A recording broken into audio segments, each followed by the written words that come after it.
Hello विद्यार्थी मित्रों, chapter number 2 स्थित विद्युत स्थितिमान और केपेसिटन्स में स्वाध्यायना बाकीना दाखलाओनी चर्चा करीशुं। आज 9मा दाखलानी अंदर दाखला नंबर 8 नी रकमनो उपयोग करवानो छे। तो 8मानो जे आंसर मेळव्यो एनी अंदर आपणे केपेसिटन्सनुं मूल्य 18 पिको फेराड मेळव्युं हतुं અને એના વીજભારનું મૂલ્ય 1.8 × 10⁻9 કુલમ જેટલું અથવા 18 × 10⁻10 કુલમ જેટલું આપણે પ્રાપ્ત કર્યું હતું। તો એ કેપેસિટરની અંદર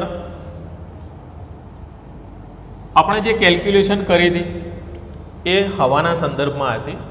હવે એની જગ્યાએ આપણે શું કરવાનું કે ભાઈ 3 મિલીમીટર જાડાઈની અબરખની એક પ્લેટ મૂકવાની છે જેનો ડાયલેક્ટ્રિક અચળાંક K બરાબર 6 જેટલો છે। જો આ રીતે ગોઠવણી કરીએ અને એની સાથે સપ્લાય જોડીએ, આપણે સપ્લાય ત્યાં જોડેલો હતો 100 વોલ્ટનો। દાખલા નંબર 8 ની અંદર સપ્લાય આપણે જોડેલો હતો 100 વોલ્ટ। સપ્લાય જોડેલો હોય ત્યારે અને સપ્લાય દૂર કરવામાં આવે ત્યારે દરેક કિસ્સાની અંદર શું ફેરફાર થાય।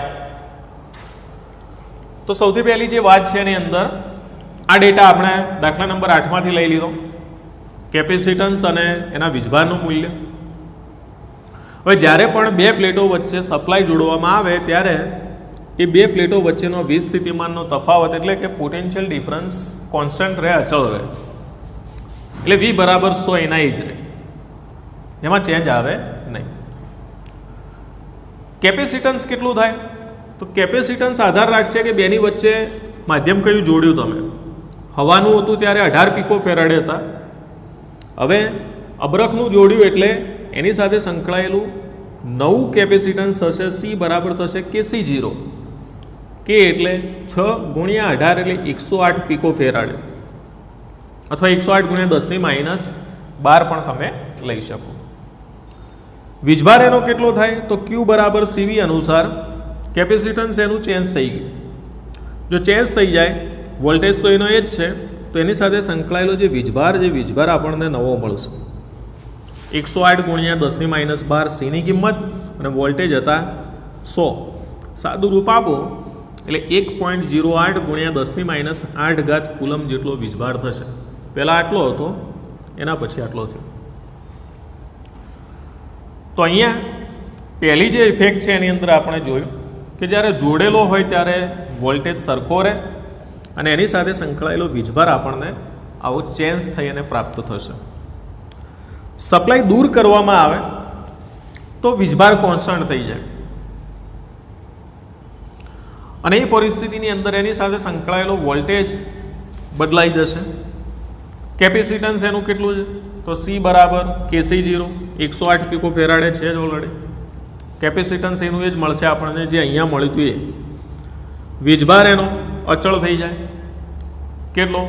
તો 1.8 × 10⁻9 અને વોલ્ટેજ એના જે રહ્યા એ ઘટી જશે।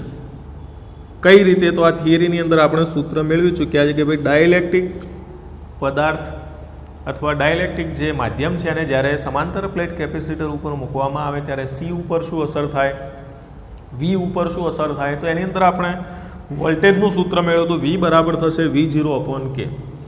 મૂળ 100 જોડેલા હતા ભાગ્યા અહીંયા 6 એટલે આન્સર મળશે 16.6 વોલ્ટ।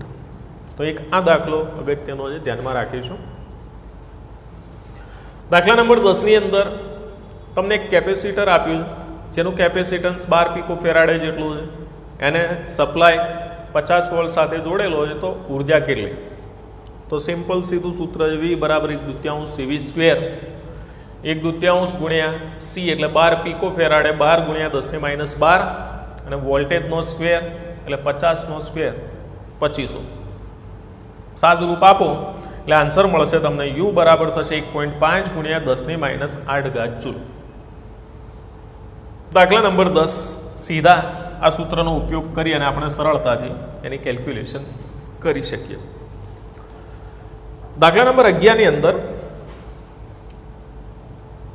કેપેસિટર આપ્યું છે 600 પિકો ફેરાડેનું અને એની સાથે સપ્લાય જોડેલું છે 200 વોલ્ટનું। પછી શું કર્યું કે ભાઈ આજે સપ્લાય એને દૂર કરી લીધો અને એની બાજુમાં બીજું કેપેસિટર એટલા જ 600 પિકો ફેરાડેનું કેપેસિટર એની સાથે જોડ્યું તો ઉર્જા કેટલી ગુમાવાઈ અથવા કેટલી ઉર્જા લોસ થઈ આપણે શોધવી છે. સૌથી પહેલાં આટલા ભાગ માટે ઉર્જા એની જોડે પ્રારંભિક હતી કેટલી, તો એના માટે આ સૂત્રનો ઉપયોગ કરીશું. યુ બરાબર 1/2 CV². પ્રારંભિક છે એટલે એના માટે સિમ્બોલમાં થોડો ફેરફાર કર્યો. યુ આઈ બરાબર 1/2 CV². 1/2 ગુણ્યા સી એટલે 600 ગુણ્યા 10⁻12 અને વી એટલે 200². આનું સાદુરૂપ આપો તમે એટલે આન્સર મળશે તમને 12 ગુણ્યા 10⁻6 જૂલ. આ પહેલો કેસ છે કે જેની અંદર આપણે સપ્લાય જ્યારે જોડેલો હોય ત્યારે એની ઉર્જા શોધી.